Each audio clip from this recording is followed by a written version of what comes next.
The alarm screamed, tearing me from a sleep that felt like wet cement. My head throbbed, a dull, punishing rhythm left over from last night's company party. Eyes still shut, I fumbled for my phone on the nightstand. My hand brushed against something, a firm, warm plane that was definitely not my cheap IKEA mattress. My sleep-addled brain registered the sensation. A chest, a male chest. My eyes flew open. The face inches from mine belonged to the new CEO. My stomach dropped through the floor. Why was I in bed with my boss? A frantic scan under the sheets confirmed the worst. Not a stitch of clothing on either of us. He was still asleep, his features relaxed, younger than his 32 years in the soft morning light filtering through the hotel's blackout curtains. Move. Now. I slid out from under his arm, my body protesting with a deep, unfamiliar ache. My clothes were a sad, scattered trail from the door to the foot of the king-sized bed. I snatched them up, dressing with the frantic speed of a bank robber. As I buttoned my blouse, I saw the faint bruise on my neck in the dresser mirror. A hickey. God. My wallet was on the floor beside my clutch. I pulled out 2 crisp hundreds, all the cash I had, and left them on the nightstand. A silent, desperate transaction. Then I was out the door, the soft click of the latch sounding like a den shot in the silent hallway. My roommate, Tracy, was still dead to the world when I slipped back into our apartment in Queens. I crept toward my bed, hoping to pretend I'd been here all along. "You're an asshole," Tracy mumbled into her pillow, flailing an arm. I froze. Then I saw her eyes were still closed, sleep-talking. I let out a shaky breath and collapsed onto my mattress, but sleep was impossible. I was due at the office in a few hours. In the shower, the hot water did nothing to ease the stiffness. The bruise on my neck glared back at me from the steamed-up mirror. How did I get so careless? I was Lily Chen, 30 years old, a senior accountant for a mid-tier marketing firm in Midtown. At this age, most of my friends were on their second kid or renovating their first house in New Jersey. I was still in a 2-bedroom walk-up, nursing a heartbreak that should have scabbed over years ago. My first and only real love, Ethan, was gone. A glioblastoma took him 3 years ago this month. After that, something in me just closed up shop. My parents in Flushing had given up on setting me up after the last disastrous blind date where I told the poor orthodontist I'd rather get a root canal. Love for me had to be real, or it was nothing. "You're back?" Tracy grumbled from her doorway as I dressed, buttoning my shirt up to the very top. "I thought you had that company thing." "I did, it ran late." I kept my voice light, grabbing my bag. "Don't you have work?" "My shift doesn't start till 10. Why's your collar all the way up? It's 70 degrees out." "I feel a chill," I lied, heading for the door. "I'll be home early." The subway ride was a blur of anxiety. Stepping into the sleek office building lobby, my pulse spiked. The elevator doors opened, and there he was. Kyle Thorne, our new CEO, descended from the corporate Olympus to turn our floundering ship around. Tall, with that perpetually tousled dark hair, and a gaze that felt like it saw your quarterly projections before you did. He stepped into the packed elevator, and I immediately turned, squeezing myself to the very back, hiding behind a guy from IT. The doors opened on my floor. I practically elbowed my way out, beelining for my cubicle and collapsing into my chair with a whoosh of relief. He hadn't seen me. But he'd left the money. What did that mean? If this got out, I was the one who'd looked desperate, gold-digging. He was the golden boy. I was just another mid-level employee pushing 30. I prayed to every god I didn't believe in that he had been as blackout drunk as I was and would remember nothing. Kyle woke to the sterile quiet of a 5-star hotel room, the headache a familiar penalty. He sat up, rubbing his temples, and his eyes landed on the 2 $100 bills on the bedside. The previous night snapped into focus in jagged pieces. The party, too much whiskey, stumbling to the wrong room, his room, after a trip to the restroom. Her, slumped against the wall, gorgeous and utterly gone. Helping her up, her pulling him down, the heat, the forgetting. And now this, she'd left cash, like he was some damn gigolo. A sharp, unfamiliar anger cut through the hangover. At the office, he'd spotted her in the elevator, trying to make herself invisible. The avoidance was infuriating. He buzzed his assistant, Mark. "I need you to find someone, a woman, last night at the St. Regis, 30 minutes. Mark, used to cryptic demands, simply nodded, on it. Alone, he spun a pen between his fingers. The woman from last night, there was something about her. It nagged at him, a ghost of a memory from a lifetime ago. A summer in his grandparents' town in upstate New York, he'd been a scrawny, bookish teen, getting pushed around by local kids. A girl, maybe 12, had come barreling out of nowhere, a tiny hurricane of fury, scattering the bullies with a fierceness that left him awestruck. He'd never forgotten her face. He'd looked for her years later, but her family had moved. Coming to New York to head this division was partly professional, partly a half-formed hope of finding her again. Mark returned, placing a single sheet of paper on the desk. Lily Chen, accounting department, started 5 years ago. If you want it handled discreetly, I can have a word with HR. No, Kyle said, cutting him off. He stared at the employee ID photo. It was her. Older, sharper, but her. The girl from the past was the woman from last night. A strange, fierce protectiveness surged in him, mingling with the irritation. He tried her cell, it went straight to voicemail. He called again, she declined the call. On the third try, the line went dead. She'd turned her phone off. His temper, usually on a tight leash, frayed. He summoned Mark back. Get her up here, now. When Mark appeared at my cubicle and said, "The CEO wants to see you," my blood ran cold. My coworker Hannah shot me a wide-eyed look. This was it, damage control, termination. I followed Mark to the executive floor, my palms slick. "Go on in," he said, stopping at the imposing oak door. I took a steadying breath and knocked. "Come in." Kyle Thorne was behind a desk that probably cost more than my annual salary. He didn't look up from his laptop. The silence stretched, thick and accusatory. "You wanted to see me, Mr. Thorne?" Nothing, just the click of his keyboard. "Sir, if this is about my reports, I can—" "Do you remember last night?" His voice was low, devoid of his usual boardroom polish. So he remembered. I kept my face neutral. "I think it's best if we both forget that happened. I assure you I have no expectations." He finally looked up, his gaze sweeping over me in a way that felt intensely personal. "You think I'm a male escort? Is that what the money was for?" Heat flooded my cheeks. It was a mistake on both our parts. Consider it compensation for the room. "Compensation," he repeated flatly. He stood and walked to a sofa, pouring a glass of water. "Sit." I really should get back to sit. I sat, perching on the edge. "If you're worried about consequences, take care of it. I don't want any complications." His tone was cold, clinical. Rage, white-hot and sudden, burned through my fear. I shot to my feet. "You don't have to worry about responsibility. It was a one-time accident. I won't say a word. Now, if you'll excuse me." I turned to leave. "Take your money." I stomped back, snatched the 2 bills from his desk, and left without a backglance. In the elevator, I trembled. Take care of it. The implication was clear. As soon as I got to my desk, I ducked out to the pharmacy on the corner for a morning-after pill, swallowing it dry in a stairwell, my heart hammering with shame and anger. That evening, over takeout with Tracy, my mom called. "Lily, you never visit. Come tomorrow, I need a favor." If it's another setup, Mom, the answer is no.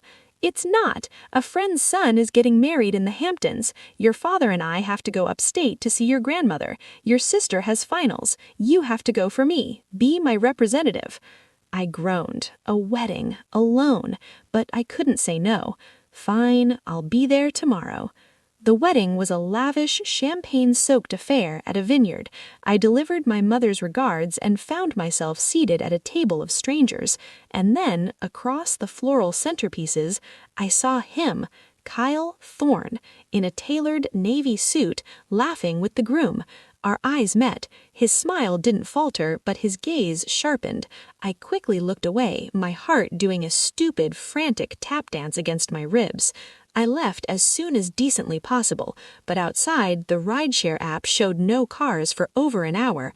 I was stranded. A black Audi pulled up beside me. The window slid down. Need a ride? I'm heading back to the city. I'm fine. I'll wait for a car. At this hour, you'll be waiting until tomorrow. Get in. The stubborn part of me wanted to refuse, but practicality won. I slid into the passenger seat, pressing myself against the door. We drove in heavy silence. Exhaustion eventually overrode my anxiety, and I fell asleep. When I jerked awake, we were still on the highway, moving far too slowly. Why are you driving like my grandmother? You're awake, he said, not taking his eyes off the road. You sleep like you've been tranquilized.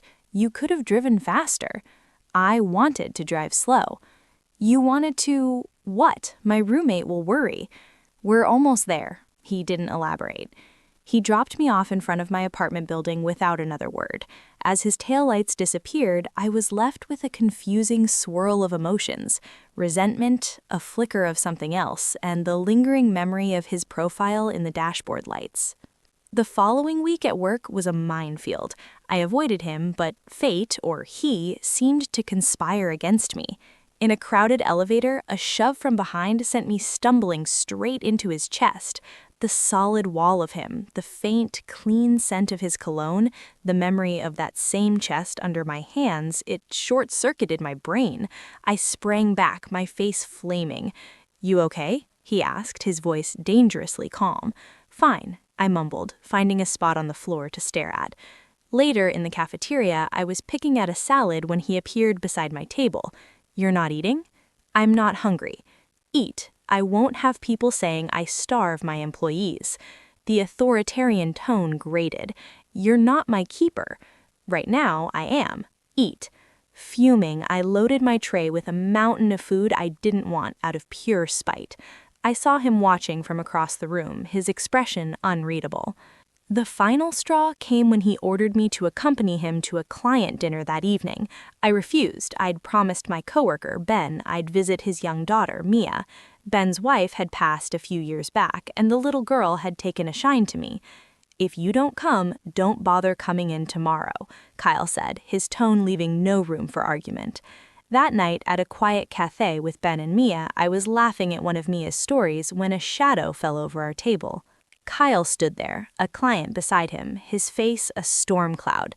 "You're sick, are you? You look perfectly healthy to me." "I had a prior commitment," I said, my voice tight. "Your commitment is to this company. We're leaving now." Humiliated, I apologized to Ben and a confused Mia and followed Kyle to a garish karaoke bar where his client, a boorish man in his 50s, immediately latched onto me. "Drink with me, beautiful," he slurred, his hand landing on my knee. I saw my opening. I picked up a contract from the table. "I'll drink with you, Mr. Henderson, after you sign this." He roared with laughter, delighted by the challenge. He scrawled his signature. I downed 2 shots of whiskey in quick succession, the burn grounding me. As soon as he turned to sing, I slipped out, texting Kyle a feeble excuse about feeling unwell. I walked for blocks, the city lights blurring, thoughts of Ethan crashing over me. I missed him with a physical ache that never seemed to fade. Making a habit of wandering alone at night? I turned. Kyle leaned against a lamppost, watching me. "The contract is signed," I said defensively. "You left. He wasn't happy." "My job is done." I started walking again. He fell into step beside me. "Let me drive you home." "I'd rather walk." "It's 3 miles. Get in the car." The fight left me. In the car, the silence was different, less hostile. "Thank you," I said quietly, "for the contract and the ride." He just nodded, his eyes on the road. The company trip to San Diego 2 months later was where everything changed.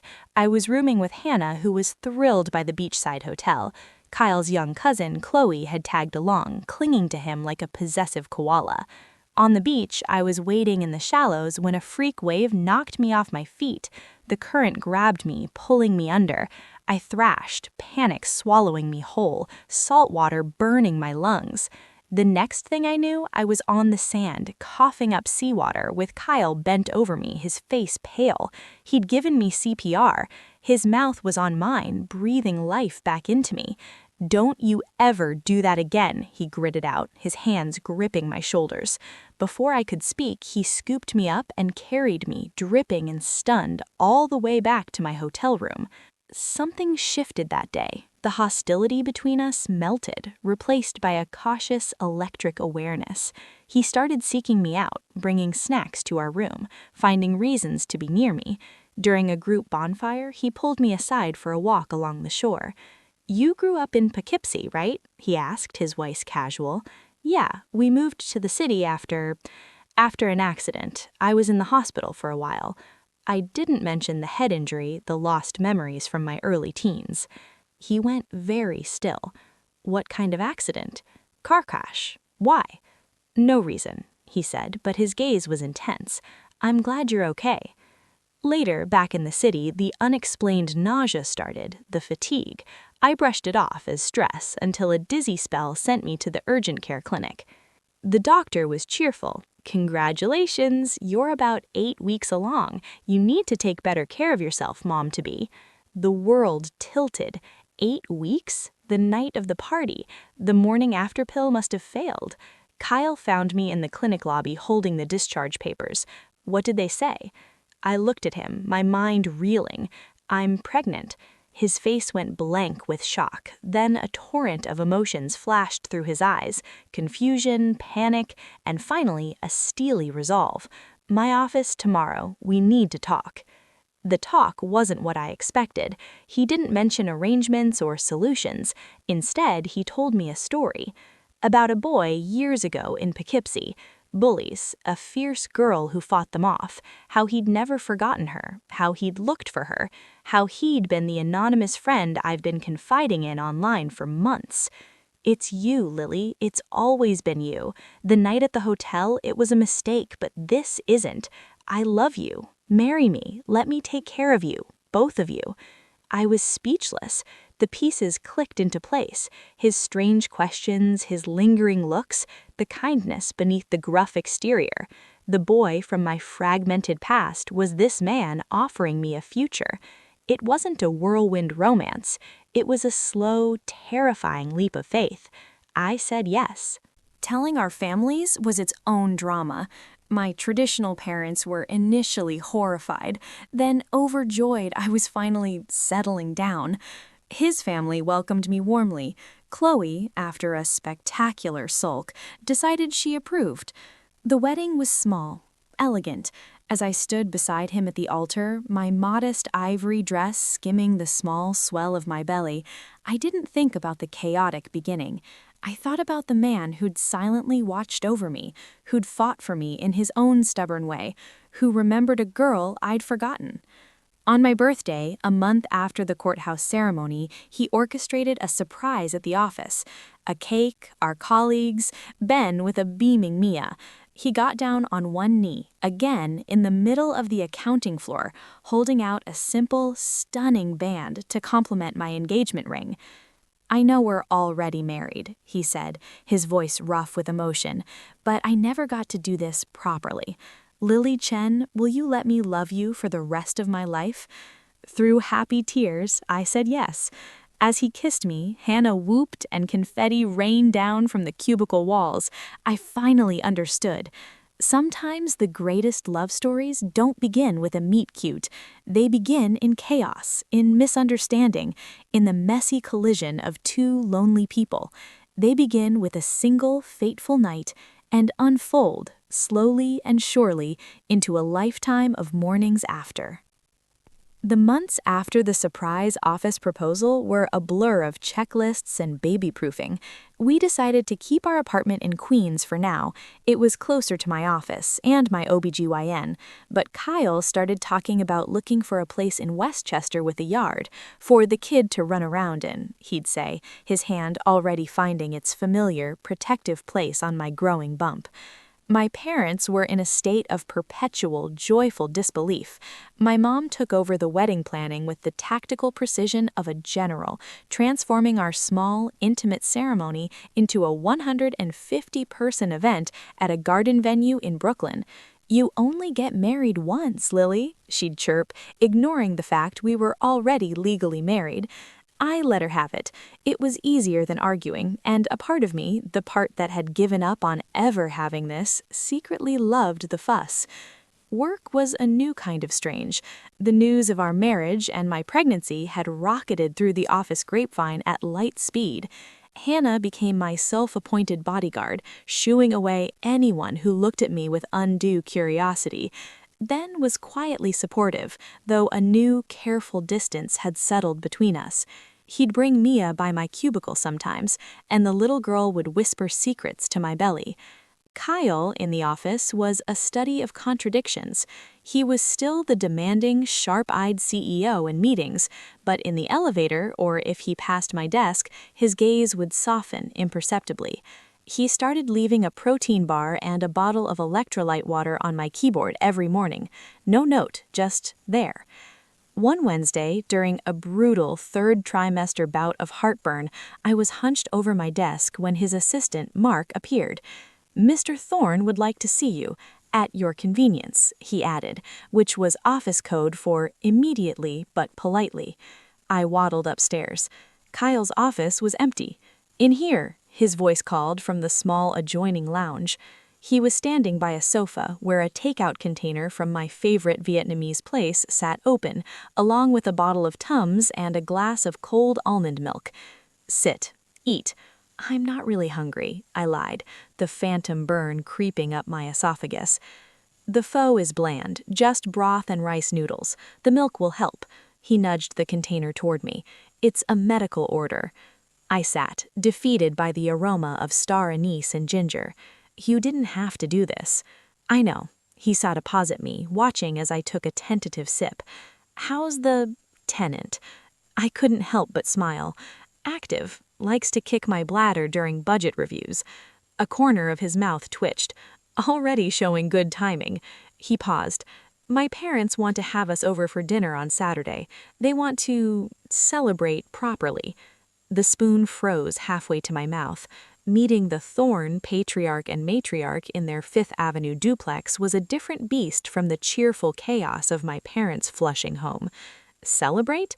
The baby, the marriage, the fact their son finally stopped working 90-hour weeks and found a life. He said it lightly, but I heard the tension underneath. "You don't have to." "No, I do," I said, putting the spoon down. "I want to." I reached across the small table, my fingers brushing his. "We're in this, right? All of it?" He turned his hand over, lacing his fingers through mine, his thumb stroking my knuckles. "All of it." Saturday arrived with a spring thunderstorm that mirrored my nerves. I stood in our bedroom, critically examining my reflection in the black maternity dress that was supposed to be elegantly forgiving. It mostly made me look like a chic storm cloud. Kyle came up behind me, resting his chin on my shoulder. "You look beautiful." I look like I'm hiding a beach ball. A very beautiful, strategically hidden beach ball. He kissed my temple. "Ready?" The Thorne's apartment was everything I'd feared, intimidatingly pristine, filled with modern art that probably cost more than my college education, and silent as a museum. Catherine Thorne was a slender, elegant woman in her 60s with Kyle's sharp green eyes. Robert Thorne had a firm handshake and the quiet, assessing air of a man used to being in charge. Dinner was a perfectly cooked, excruciatingly quiet affair. They asked polite questions about my job, my family, my due date. I answered, feeling like I was in a job interview for the position of daughter-in-law. Then, over a lemon tart, Catherine set her fork down. "Kyle tells us you're from Poughkeepsie originally."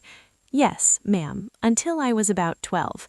"We had a summer house near there years ago," Robert said, his voice thoughtful. "Kyle spent a few summers with his grandparents, got into some scrapes, if I recall." Kyle's knee pressed against mine under the table. I was a bookworm, an easy target. "Until that local girl took your bullies to task," Catherine said, a genuine smile touching her lips for the first time.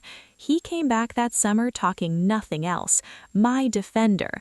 We thought it was adorable." I felt the blood drain from my face. I looked at Kyle. His expression was carefully neutral, but his eyes held a question. I I don't really remember much from before the accident. The car crash messed with my memory, but I've always had this feeling, like I knew how to throw a punch before I ever learned. Catherine's eyes widened. Robert leaned forward. A car crash? When was this?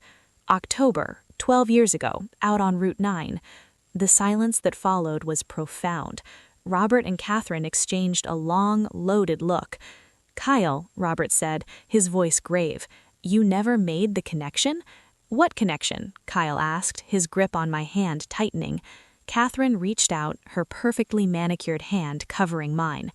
"Lily, dear, the accident our son had that summer wasn't just bullies. He was riding his bike. A car of teenagers swerved, hit him, and kept going. He was in the hospital for a week with a concussion and a broken arm." The room tilted. Fragments of memory, sharp and painful, stabbed through the fog. Flashing lights, the taste of blood, a boy's pale, frightened face streaked with dirt and tears. A fierce, primal urge to protect. "It was you," I whispered, looking at Kyle. His composure shattered. "You told me you were my guardian angel, and then you were just gone. My parents said a family had helped but had to move away suddenly. I never got to thank you." "My parents were undocumented at the time," I said, the final piece clicking into place with heartbreaking clarity. "They're terrified of getting involved with the police. After they gave their statement anonymously, they packed us up and we left. The stress, maybe that's why I blocked it out." The formal dining room, the expensive art, the storm outside, it all faded away. In its place was a dusty roadside, the smell of crushed grass and gasoline, and two children bound by a moment of trauma and courage.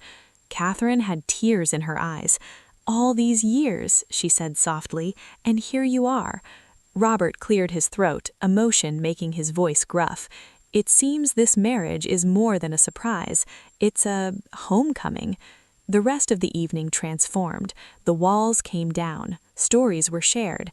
Kyle's determined search for the girl from Poughkeepsie, my parents' struggle to build a new life, and the Thornes' regret at never finding the family who helped their son.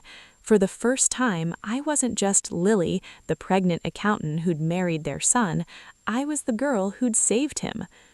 The baby, a boy we named Samuel Ethan Thorne, arrived 3 weeks early, in the middle of the night after 18 hours of labor that left me exhausted and euphoric. Kyle was a rock through it all, his CEO demeanor utterly gone, replaced by a raw, vulnerable anxiety that only faded when they placed our squalling, red-faced son in my arms. "Hey, buddy," he whispered, his finger engulfed by Sam's tiny fist. "You gave us quite the scare." He looked at me, his eyes shining with unshed tears. "Thank you." The first months were a beautiful, sleepless haze. We moved to a spacious, sunlit house in Hastings-on-Hudson with a backyard that sloped down to the river. My parents visited every weekend, doting on Sam. Kyle's parents became frequent guests, Catherine delighting in spoiling her grandson. One afternoon, when Sam was about 4 months old, I found Sam was 2 when the dreams started. Not the usual toddler night terrors about monsters or lost toys. These were silent, eerie things. He'd sit bolt upright in his crib, eyes wide and unseeing, staring at the corner of his room where the moonlight cut a pale wedge through the darkness. He wouldn't cry, just stare. And then, in a voice too flat for a child, he'd say, "The man in the garden is sad." The first time it happened, I chalked it up to an overactive imagination. Our Hastings house was old, 1910s craftsman, and creaked with the voices of a century. Kyle, ever the rationalist, mumbled about children's sleep cycles and went back to sleep. But it kept happening, every few nights, always the same phrase, "The man in the garden is sad." It began to wear on me. The pediatrician found nothing wrong. "A phase," she said with a reassuring smile, but the circles under my eyes darkened. My work at the firm, which I'd returned to part-time, began to suffer. I'd find myself staring out my office window at the Manhattan skyline, but seeing only the shadowy outline of our overgrown garden shed. Kyle noticed, of course. He started coming home earlier, taking over bath time and bedtime stories, his watchful gaze missing nothing. One night, after we'd settled a silently staring Sam back to sleep, he found me in the kitchen, gripping the edge of the sink. "We're selling the house," he said, his voice leaving no room for argument. "What? No, we love this house. Sam loves the yard." "Sam is having night terrors about the yard, Lily. You're not sleeping, I'm not sleeping, it's not worth it." "It's just a phase," I insisted, parroting the doctor. "He'll grow out of it." Kyle's jaw tightened. "And if he doesn't?" The next day, a Saturday, I decided to tackle the garden. If there was a sad man out there, perhaps clearing the gloom would banish him from Sam's dreams. Armed with pruning shears and a determined grimace, I attacked the ivy strangling the old shed. Beneath the thick green curtain, the wood was rotten. As I pulled a matted vine, a whole section of siding gave way with a soft crunch. Behind it, nestled in the cavity between the shed's inner and outer walls, was a metal box, small, rusted, the kind that might hold old tools or seeds. My heart did a slow, heavy thud. I pulled it out. It wasn't locked. With grimy fingers, I pried the lid open. Inside, wrapped in oilcloth, was a bundle of letters. The paper was brittle, the ink faded to brown. The top one was addressed to "My dearest Eleanor." The date was October 12th, 1918. The signature at the bottom was a hurried scrawl. "Always, Henry." I sat back on my heels, the sun warm on my neck, a profound sense of trespass settling over me. This wasn't just trash, this was a secret, deliberately hidden. I took the box inside and called Kyle away from his laptop.